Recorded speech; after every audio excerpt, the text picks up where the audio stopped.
Bismillahir Rahmanir Rahim.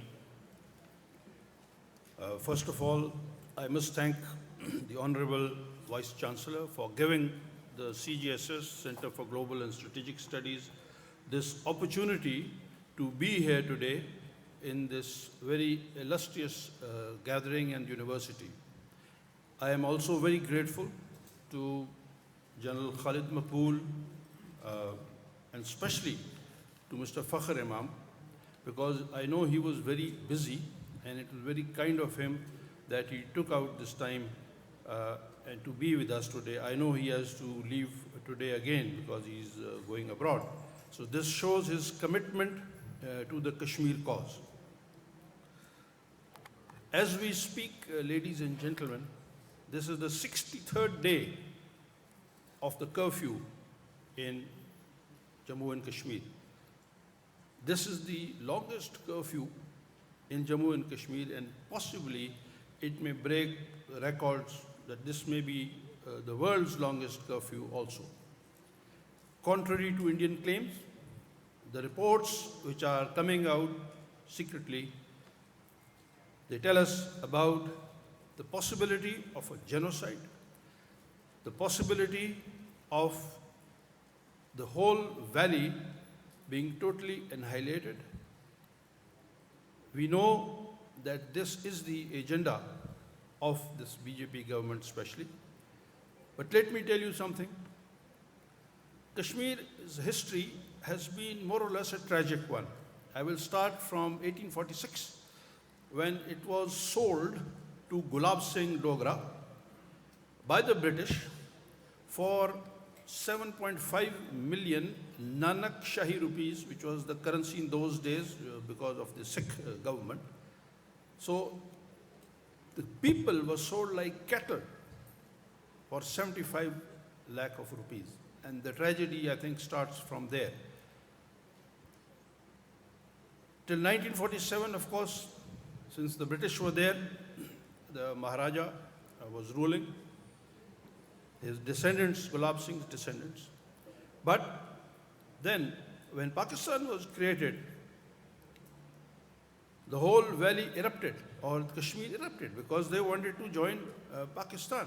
What did Hari Singh do? Now, supposedly, I use the word supposedly, he signed a treaty of accession.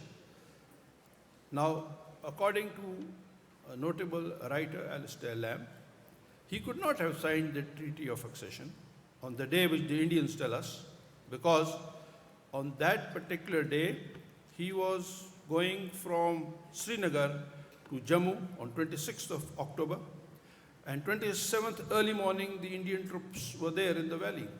So the whole treaty, this Indian claim, is quite doubtful.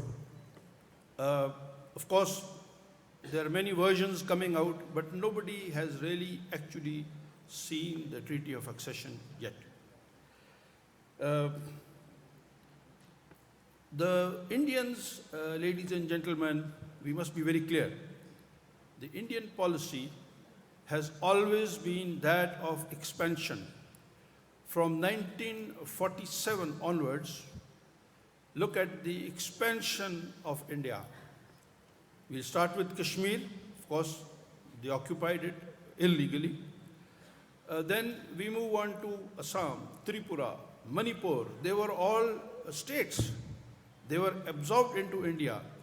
In 1961, they absorbed Goa, which was Portuguese territory, and so on. Even 1971, it was an indirect attempt to absorb what was then East Pakistan. So what policy are they following? We must be very clear. Whether it is the Congress government or whether it is the BJP government, the policy has remained the same. Now, the difference is that the BJP government has come out in the open, the gloves are off, and the anti-Muslim rhetoric on which Modi was elected, this has come into play now in Kashmir. So we must be very clear about the Indian policy towards Muslims and towards Kashmir. We must also be very clear, ladies and gentlemen. There is a narrative which we also used to follow, but then when one thinks about it, we must be very clear about one thing. Pakistan was not created from India. There was no sovereign country by the name of India on 14th of August. It was the British Empire. India came into being on 15th August. So Pakistan was created out of the territory which was British Empire, which was the British Empire. The word India itself is an English word, and this is from the Greek word Indo, the land of the Indus, people of the Indus. So this is again what we must get out of our minds, that because this is what the Indian narrative is, that we are one people, one culture. No, we are not. Pakistan was always part of some Central Asian empire or the other, starting off from Mahmud Ghaznavi. Those of you who are history students, you would know this. So this is something which we have to be very clear about. Now, after 5th of August, the Pakistan government has been fighting the case of Kashmir very well. And I must even thank Mr. Modi for internationalizing this issue himself. He is the one now who has internationalized this issue. All over the world now, the talk is about Kashmir. He has really put his foot into it. In the General Assembly on 27th of September, the speech of the Prime Minister was historic. And after that speech, the whole Western media is now looking towards Kashmir, and the Indians really don't know what to do. I will not go into the contents of his speech. I'm sure you must have seen that many times on the media or YouTube and so on. There's another thing which we must be very careful about, that this BJP government is following the RSS agenda. Modi is a lifelong member and a life member of the RSS, and we know what the RSS means. We have to be very clear that the nuclear weapons which India has are now with a government which leans towards the RSS. So I leave this question open to you. About the RSS, the type of thinking they have, I will give you one example.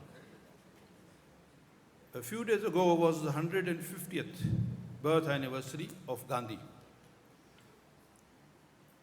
Now, on his anniversary, his ashes were stolen by the RSS. His photograph was defaced by the RSS. So, this has been done to a person which India calls Bapu. And we know what Bapu means. So, this is just to show the type of government we are dealing with. And our options are that we have to support the Kashmiri people at all costs. The Kashmiris are being buried in the Pakistan flag. They have connected their fate with Pakistan. The youth are giving their life for Pakistan.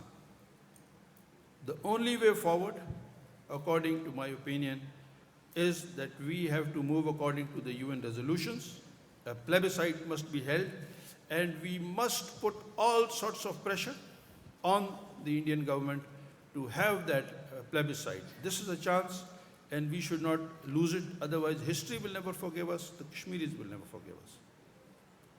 I will not stand between you and the other speakers anymore. I sincerely hope that we are able to deliver to the Kashmiris and to the future of Pakistan what we owe to them. Thank you very much.